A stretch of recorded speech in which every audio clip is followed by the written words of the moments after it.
মামা চুপ করে দাঁড়াও, জামাটাকে ঠিক করে পরাতে দাও তুমি। না আমি জামা পরাবো না, পরবো না বললাম তো।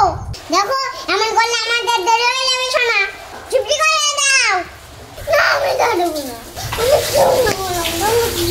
এই শোন তখন থেকে ঝানুর করছে। একটা কথা বলবি না, একটা কথা বলবি না। চুপটা দাঁড়িয়ে বস।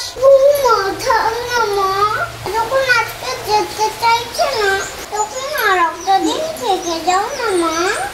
মা আমি ওর সামনে আজকে রাত দেবে না, আজ আমাদের কলকাতা ফিরতে হবে।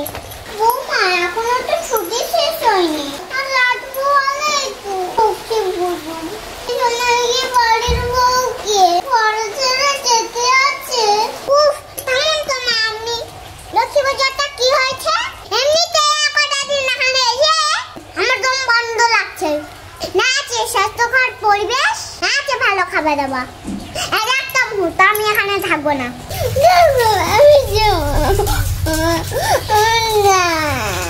ঠিক আছে মাম্মাম, তোমার কথা বলে আজকের দিনটা আমরা থেকেই যেতে পারি।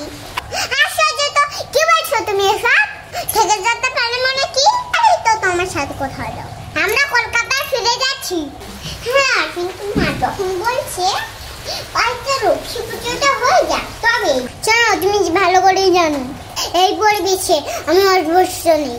তবু পুজোর কটা দিন তোমার বাবা মায়ের খুশির জন্য এসেছিলাম, এখন আমি আর থাকতে পারবো না। তোমার থাকতে ইচ্ছে করে তুমি থাকো, আমি ওকে নিয়ে চলাম। চল লাগালাগি করে যাচ্ছে, বেরো না। উফ শোন না মাম্মি, দরকার হলে আমার ছেলেকেই রেখে নিন, আমরা চললাম। না রাঘুমা হয়ে যাও না, চলে যাচ্ছে, ওদেরকে একটু আটকা। মা তোর করে আটকানো যায় না মা, তোমার